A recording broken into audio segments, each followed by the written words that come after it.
হিমালয়ের চূড়ায় মানে বরফের রাজ্যে এমন একটা গল্প লুকিয়ে আছে যা আমাদের বিশ্বাসের একেবারে গোড়ায় নাড়া দিয়ে দেয়।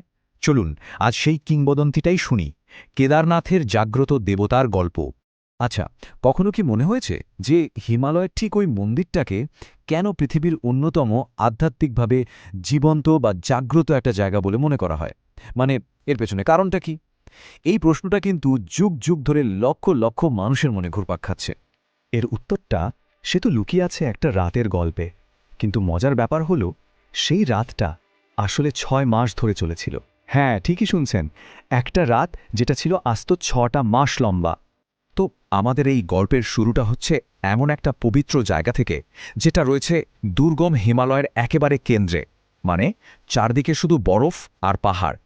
এই যে কেদারনাথ মন্দির, এটা কিন্তু ভারতের উত্তরাখণ্ডে হিমালয়ের অনেক অনেক উঁচুতে। আর এটা শুধু একটা মন্দির নয়, এর গুরুত্ব আরও অনেক বেশি। এটা হলো সেই ১২টা পবিত্র জ্যোতির্লিঙ্গের একটা, মানে ভগবান শিবের সবচেয়ে শক্তিশালী প্রতীকগুলোর মধ্যে একটা। আর ঠিক এই কারণেই তো প্রতি বছর লক্ষ লক্ষ মানুষ ছুটে আসেন এখানে। কিন্তু দেখুন, হিমালয়ে তো নিজস্ব কিছু নিয়মকানুন আছে, তাই না? এমন কিছু নিয়ম যা কেউ ভাঙতে পারে না। আর আমাদের গল্পের আসল প্রেক্ষাপটটাই তৈরি করে প্রকৃতির সেই নিয়ম, মানে শীতকালের সেই পবিত্র সমাপ্তি। প্রতি বছর মন্দিরটা একটা নির্দিষ্ট চক্র মেনে চলে। ধরুন, মে মাসে দরজা খুলল, গ্রীষ্মকাল জুড়ে প্রচুর তীর্থযাত্রীর ভিড়, সব ঠিকঠাক। কিন্তু যেই না শীত নামতে শুরু করে, মানে অক্টোবর বা নভেম্বর মাস নাগাদ, মন্দিরের দরজা বন্ধ করে দেওয়া হয়। আর তারপর টানা ৬ মাস গোটা পৃথিবী থেকে জায়গাটা পুরোপুরি বিচ্ছিন্ন হয়ে যায়, একদম দুর্গম। একবার ভাবুন তো, এই ৬টা মাস দেবতা থাকেন শুধু বরফ আর নিস্তব্ধতার মাঝে, একেবারে একা।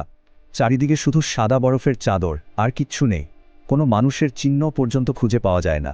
আর ঠিক এই রকমই একটা সময়, এই চরম বিচ্ছিন্নতার মধ্যেই এক ভক্তের অটল বিশ্বাস তাকে এক প্রায় অসম্ভব যাত্রার দিকে ঠেলে দেয়। আর এখান থেকেই আমাদের গল্পের মূল চরিত্রটির প্রবেশ ঘটে। ভেবে দেখুন, প্রায় ২ মাস ধরে পায়ে হেঁটে এক কথা একটা অমানুষিক কষ্টকর যাত্রার পর সে ভক্ত মন্দিরে পৌঁছালেন। কিন্তু গিয়ে কি দেখলেন? মন্দিরের দরজা বন্ধ, যেন তার সমস্ত পরিশ্রম, সমস্ত আশা এক মুহূর্তে জলে চলে গেল। কিন্তু না, তিনি এত সহজে দমে যাওয়ার পাত্র ছিলেন না। তার বিশ্বাস ছিল একদম অটল। তিনি মনে মনে ঠিক করে নিলেন, আমার এত লম্বা যাত্রা এখানে এসে শেষ হতে পারে না। আমি আমার প্রভুর দর্শন না করে এক পাও নড়ব না। আর জানেন তো, এই একটা সিদ্ধান্তই পুরো গল্পটাকেই বদলে দিয়েছিল। আর এরপর সেই হাড় কাঁপানো ঠান্ডার মধ্যে তার বিশ্বাসের সবচেয়ে বড় পরীক্ষাটা শুরু হয়। আর ঠিক তখনই আবির্ভাব ঘটে এক রহস্যময় রক্ষাকর্তার। ঠিক সেই সময় এক সাধু এসে তাকে সাবধান করলেন, বললেন, এই ঠান্ডায় তুমি তো মারা যাবে, এখনই চলে যাও এখান থেকে। কিন্তু সেই ভক্ত একদম দৃঢ় প্রতিজ্ঞ। তিনি সাফ জানিয়ে দিলেন, না, আমি আমার প্রভুর দর্শন না পাওয়া পর্যন্ত এখান থেকে যাব না। একদিকে ছিল কঠিন বাস্তবতা, আর অন্যদিকে ছিল অটল বিশ্বাস। এক অদ্ভুত সংঘাত। ভক্তের এই সংকল্প দেখে সাধু তাকে কিছু খাবার দিলেন। এদিকে বেচারা ভক্ত তো ক্লান্তিতে আর ঠান্ডায় একেবারে কাহিল। খাবারটা খেয়েই তিনি গভীর ঘুমে ঢলে পড়লেন। যাকে একটা সাধারণ রাত বলে মনে হচ্ছিল, সেটাই যে আসলে ৬ মাস লম্বা একটা অবিশ্বাস্য ঘটনা হতে চলেছে, তা কে জানত। এখান থেকেই শুরু হয় আসল অলৌকিক পর্ব। তো সেই ভক্ত যখন ঘুমালেন, তার কি মনে হলো জানেন? মনে হলো, এই তো একটা রাতই তো ঘুমালাম। তার কাছে পুরো ব্যাপারটা ছিল একদম স্বাভাবিক। কিন্তু যখন তার ঘুম ভাঙল, তখন আর সেটা পরের দিন সকাল নয়, ততদিনে কেটে গেছে পুরো ৬টা মাস। ভাবা যায়, এক রাতের ঘুম যা আসলে ছিল ৬ মাসের এক লম্বা নিদ্রা। মন্দিরের প্রধান পুরোহিত তো তাকে দেখে একেবারে অবাক।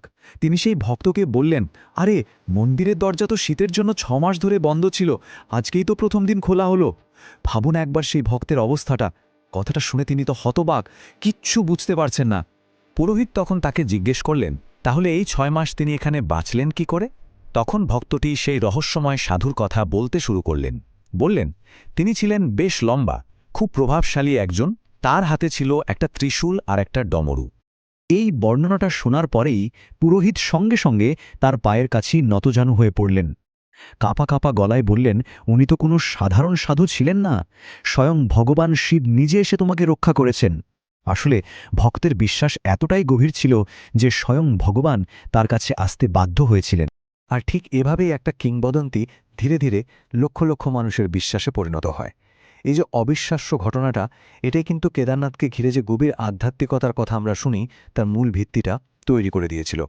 আর এই ঘটনার পর থেকে কেদারনাথকে জাগ্রত দেবতা বলা শুরু হয়। জাগ্রত কথাটার মানে কি জানেন? এর মানে হল যিনি জেগে আছেন, যিনি আধ্যাত্মিকভাবে জীবন্ত এবং সচেতন। মানে এমন একটা জায়গা যেখানে মনে করা হয় যে দেবতা সশরীরে স্পষ্টভাবে উপস্থিত আছেন। আর এই কিংবদন্তিটার জন্যই কিন্তু আজও লক্ষ লক্ষ মানুষ বিশ্বাস করেন যে কেদারনাথ শুধুই ইট পাথরের একটা মন্দির নয়, এটা আসলে ঈশ্বরের একটা জীবন্ত শ্বাসপ্রশ্বাস নেওয়া জলজন্ত আবাস। সবশেষে এই গল্পটা আমাদের সবার জন্য একটা গভীর প্রশ্ন রেখে যায়। যখন চারপাশের সবকিছু অসম্ভব বলে মনে হয়, তখন বিশ্বাসের আসল মানেটা ঠিক কী? এই চিন্তাটা না হয়তো আমাদের সঙ্গে অনেক দিন থেকে যাবে।